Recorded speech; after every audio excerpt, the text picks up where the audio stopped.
Are के नारायण की Malgudi days की दुनिया में आपका स्वागत है। और आज हम एक बहुत ही दिल को छूने वाली कहानी की परतों को खोलेंगे। कहानी का नाम है 45 रुपए महीने। हम में से ज्यादातर लोग शायद कहानी जानते हैं कि वेंकट राव अपनी बेटी शांता से किया वादा तोड़ देते हैं। पर आज हम सिर्फ ये नहीं देखेंगे कि क्या हुआ, बल्कि ये कुरेदेंगे कि ऐसा क्यों हुआ। बिल्कुल, ये कहानी सिर्फ एक टूटे हुए वादे की नहीं है।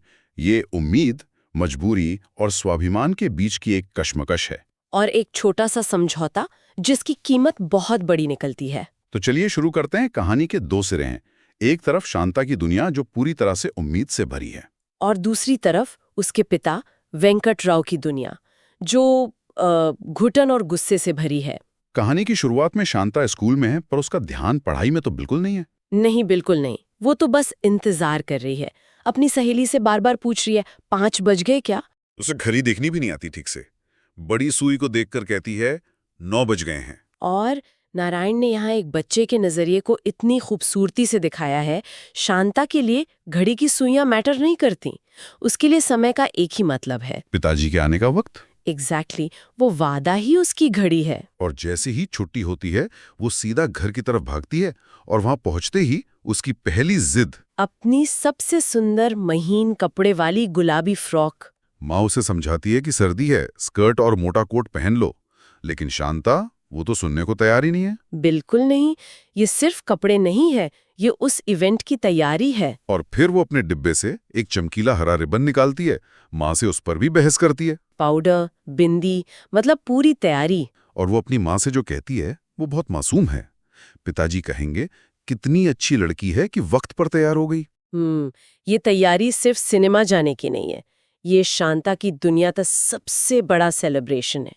एक एक डिटेल उस उम्मीद को, उस खुशी को दिखाती है जो एक छोटे से वादे ने उसके मन में भर दी है। तो एक तरफ शांता की ये दुनिया है, और अब कहानी हमें फ्लैशबैक में उस सुबह ले जाती है जब ये वादा किया गया था। वेंकट राव दफ्तर के लिए तैयार हो रहे हैं और शांता सिनेमा का एक पर्चा लेकर आती है। और यहीं हमें वेंकट राव का एक बिल्कुल अलग रूप दिखता है, गुस्से और बेबसी से भरा हुआ। हाँ, और ये गुस्सा सिर्फ इस बात का नहीं कि तनख्वाह कम है। उन्हें लगता है कि उनकी ये 40 रुपए की नौकरी ने उन्हें खरीद लिया है, उनकी आत्मा को खरीद लिया है। वो सोचते हैं कि बेटी के पास ना अच्छे खिलौने हैं, न घूमने फिरने के मौके। उन्हें लगता है कि वो एक पिता के तौर पर फेल हो रहे हैं। वो नौकरी, वो दफ्तर उनके लिए एक पिंजरा बन गया है जहां उनकी सारी ऊर्जा खत्म हो जाती है। और इसी घुटन और अपराध बोध से एक तरह का विद्रोह जन्म लेता है। वो शांता से वादा कर देते हैं, 5 बजे तैयार रहना, मैं तुम्हें जरूर ले जाऊंगा। ये सिर्फ एक वादा नहीं था, ये उस सिस्टम के खिलाफ एक ऐलान था। बिल्कुल, उन्होंने तय कर लिया था कि आज तो लड़ना ही पड़ेगा, चाहे मैनेजर से बहस हो या नौकरी ही क्यों न चली जाए। और वो मन में इस्तीफे के शब्द भी दोहराते हैं, मेरे लिए आपके इन कागजों से ज्यादा जरूरी मेरी बच्ची की खुशी है।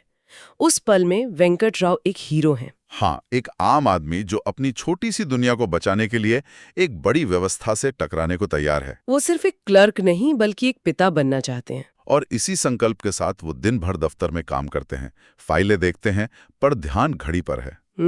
वो बस 5 बजने का इंतजार कर रहे हैं। और फिर 5 बजते हैं, वो मैनेजर के पास जाते हैं इजाजत मांगने। और यहीं पर हकीकत उन्हें एक जोर का तमाचा मारती है। मैनेजर साफ मना कर देता है, कहता है दफ्तर के काम से ज्यादा जरूरी कोई काम नहीं है। ये सिर्फ एक लाइन नहीं है, ये उस पूरे सिस्टम का फलसफा है। वो सिस्टम जिसे इंसानी जरूरतों से कोई मतलब नहीं। और मैनेजर को भी कोई विलन की तरह नहीं दिखाया है, वो भी उसी सिस्टम का एक हिस्सा है। हाँ, क्लर्क जो उसके बारे में कहते हैं, इसकी बीवी इसे घर पर जूते लगाती होगी इसलिए इसे दफ्तर अच्छा लगता है, वो उस किरदार को एक ट्रैजिक एंगल देता है। शायद वो अपनी फ्रस्ट्रेशन अपने नीचे काम करने वालों पर निकाल रहा है। बिल्कुल, और वो वेंकट राव को हिसाब में गड़बड़ी ढूंढने का काम दे देता है जिसमें कम से कम 2 घंटे लगने थे। और ये वेंकट राव के संकल्प की असली परीक्षा थी। और पहली बार में तो वो पास हो जाते हैं। वो गुस्से और अपमान से भरकर अपनी सीट पर जाते हैं और अपना इस्तीफा लिखते हैं। वो खत बहुत ताकतवर है।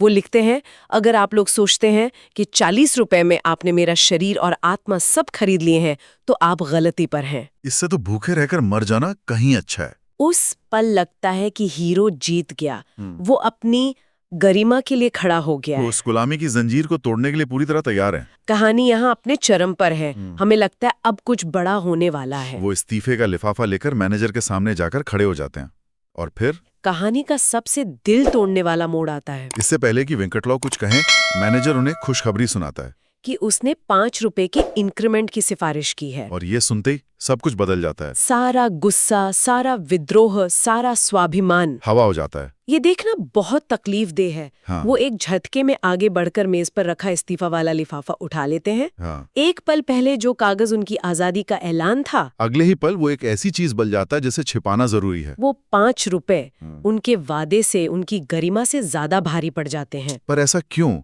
क्या उनका विद्रोह इतना खोखला था? मुझे नहीं लगता कि विद्रोह खोखला था, पर मजबूरी बहुत असली थी। हमें सोचना होगा, उस दौर में 40 रुपए कमाने वाले के लिए 5 रुपए मतलब अब बहुत बड़ी रकम थी। शायद 10% से भी ज्यादा का इंक्रीमेंट। हाँ, शायद उन 5 रुपयों में उसे अपनी बेटी के लिए खिलौना दिखा या घर के लिए कोई जरूरी सामान।